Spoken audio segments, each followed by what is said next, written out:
দক্ষিণ দিনাজপুর কুশমন্ডি ব্লকের দেউল গ্রাম পঞ্চায়েতের মণিকোর এলাকার বাসিন্দা চন্দ্রকান্ত সরকার অসহায় দরিদ্র পরিবার। একমাত্র ছেলে প্রীতম চন্দ্র সরকার দীর্ঘ ৮ বছর ধরে বাড়িতে দিন কাটাচ্ছে। মানিকোর প্রাথমিক বিদ্যালয়ের ছাত্র অসুস্থ প্রীতম সরকার, বয়স ৯ বছর। সময় যত যাচ্ছে দিন দিন পা ফুলে উঠছে।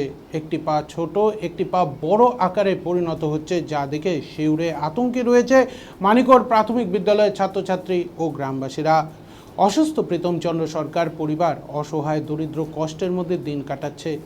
এই মতো ছেলের চিকিৎসার জন্য ছুটছেন সরকারি হাসপাতালে অসহায় বাবা মা।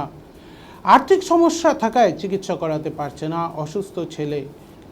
বাবা চন্দ্রকান্ত সরকার সরকারি সাহায্যের আর্জি জানান। এই বিষয়ে অসুস্থ প্রীতম চন্দ্র সরকার বলেন, আমি তাড়াতাড়ি সুস্থ হয়ে স্কুলে যেতে চাই, বাড়িতে থাকতে বেদনা দেয়, কারোর সাথে খেলতে পারছি না। এই বিষয়ে চন্দ্রকান্ত সরকার বলেন, আমি চায়ের দোকান করে সংসার চালাই, আমার ছেলে টাকার অভাবে চিকিৎসা হচ্ছে না, ভিন রাজ্যে চিকিৎসার জন্য ৫ লক্ষ টাকা লাগবে। এই মতে সরকারি সাহায্যে ব্যাকুল আবেদন করেন অসুস্থ ছেলে বাবা চন্দ্রকান্ত সরকার। এই প্রসঙ্গে মানিকোর প্রাথমিক বিদ্যালয়ের সহশিক্ষক নির্মল রায় বলেন, সত্যি দীর্ঘ ৮ বছর ধরে আর্থিক অনটনের মধ্যে দিয়ে দিন কাটাচ্ছেন চন্দ্রকান্ত সরকার ও তার পরিবার। ছেলে প্রীতম চন্দ্র সরকার পা যত দিন যাচ্ছে তত পা ফুলে উঠছে, দেখে আতঙ্কের অবস্থা হয়েছে। এই মতে এলাকাবাসী এবং সরকারি সাহায্যের আর্জি জানান। কুশমন্ডি বিধানসভা বিধায়িকা রেখা রায় বলেন, মানিকোর এলাকায় আমার জানা ছিল না ছোট ছেলে যার এখন খেলার বয়স, সে এক দিন কাটাচ্ছে। সমস্ত রকম সাহায্যের আশ্বাস দিয়েছেন কুশমন্ডি বিধানসভার বিধায়িকা রেখা রায়।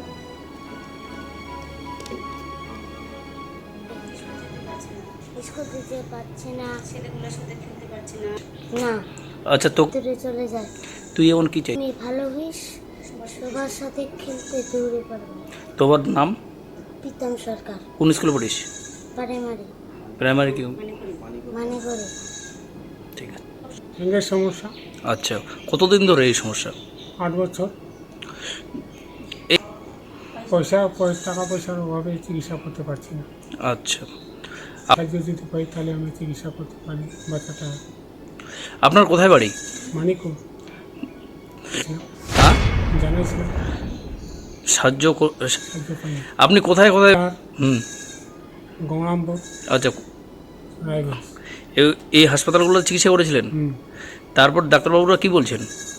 তারপর ডাক্তারবাবুরা বলছে যে এটা এই কেসটা এখানে হবে না, এটা শিলিগুড়ি না হলেও ব্যাঙ্গালোর। আচ্ছা, কত টাকা লাগবে? ৫ লাখ। আচ্ছা, আপনি? এখন এত টাকা কোথায় পাবো? আচ্ছা, তার জন্য তো আমি ছেলেটা চিকিৎসা করতে পারছি না। আপনার? একটা ছেলে একটা মেয়ে। ৮ বছর, 9.5। 9.5 বছর। হ্যাঁ।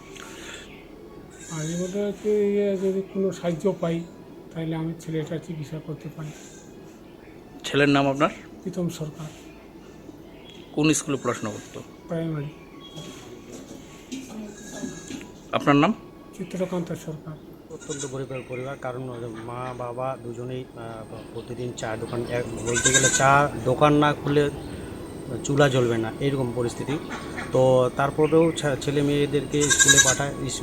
ছেলেটা যথেষ্ট ভালো, এবং স্কুলে যখন যায় হাঁটা চলা করলে আমরাও খুব নিজেকে দেখেই খুব খারাপ লাগে। সত্যি একটা চিকিৎসার দরকার। আর চিকিৎসা ওরা পয়সার অভাবে করতে পারছে না, কারণ আমরা বিভিন্ন ব্লক প্রশাসনের কাছ থেকেও আমাদের যে হেলথ কুশমন্ডির যে হেলথ স্বাস্থ্য আছে ওনারাও আসছিল, ওনারাও দেখে গেছে। তো তাতে কি হচ্ছে যে সর্বোপরি যেটা বোঝা যাচ্ছে যে পয়সার অভাবে ওনারা চিকিৎসা করতে পারছে না। তো আমরাও চাচ্ছি যে স্কুলে, তো আমি মানিকোর প্রাইমারি স্কুলের সহশিক্ষক, আমরাও চাচ্ছি যে ওই ছেলেটার জন্য একটা সুব্যবস্থা হয়। কেউ যদি সরকারিভাবে যদি এগিয়ে আসে তাহলে খুব ভালো হয়।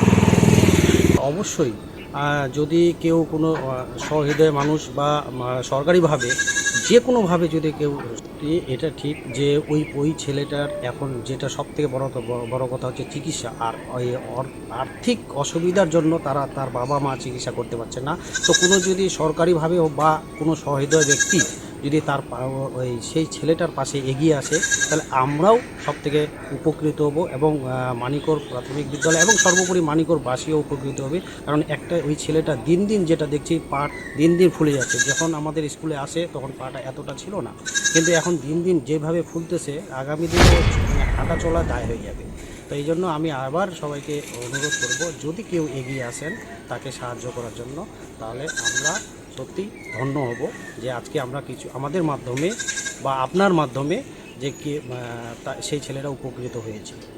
আমার কাছে এরকম কোনো খবর ছিল না। সেখানকার যে মেম্বার বা প্রধানরা আছে, আপনারা জানেন দেউল অঞ্চলে আমাদের হচ্ছে বিজেপির প্রধান, হুম তারও নলেজে আছে কিনা জানি না, তবে আমি কিন্তু জানি না। আমি যদি জানতাম তাহলে হচ্ছে যে তার সঙ্গে যোগাযোগ করে কি করা যায় সেটার আমি সুপরামর্শ দিতাম। কিন্তু এখন যখন জানতে পারলাম, তো আজকে তো হয়তো আমি যেতে পারবো না, কারণ এখন আমার হচ্ছে 6টার সময় 7টার সময় আমার হচ্ছে ট্রেন আছে। আমি আজকে কলকাতায় যাব মিটিংয়ের জন্য। আমি মিটিং থেকে ফিরে এসে সেই ছেলেটার সঙ্গে আমি তার পরিবারের সঙ্গে দেখা করব, তারা কি চায় যতটা পারবো আমাদের মাননীয় মুখ্যমন্ত্রী মমতা ব্যানার্জির যে সহযোগিতা সেটুকু আমি করার হেল্প করার চেষ্টা করব। সে তো দুঃখজনক ঘটনা এটা, কারণ হচ্ছে আমারও খুব খারাপ লাগছে যে একটা 8 বছরের বাচ্চা কি অপরাধ করলো, যে তিনি কি সেটাও আমার জানা নেই যে তিনি কি জন্মবোধ থেকে না হচ্ছে তার হচ্ছে অসুখের জন্য এটা এরকম হয়েছে, আমার তো কিছু জানা নেই। আমি হচ্ছে আপনার মাধ্যমেই সেটা আমি জানলাম। তো তার সঙ্গে তাদের পরিবারের সঙ্গে আমি যে যোগাযোগ করে আমি হচ্ছে সেটা হচ্ছে আমি দেখবো যে কী মানে কি সেটার ব্যাপার। যদি চিকিৎসার মতো হয় তাহলে চিকিৎসা করার ব্যবস্থা যতটা পারি আমি সহযোগিতা করব। আর যদি চিকিৎসা করার মতো না হয় তাহলে যে আমাদের যে হ্যান্ডিক্যাপের মধ্যে যেন পড়ে আর সেই বাচ্চাগুলো যে সুস্থভাবে যে পড়াশোনা করতে পারে, আমাদের সরকারের যে উদ্যোগ সেই জায়গায় আমি চেষ্টা করব ভর্তি করে দিতে। ধন্যবাদ। আমার কাছে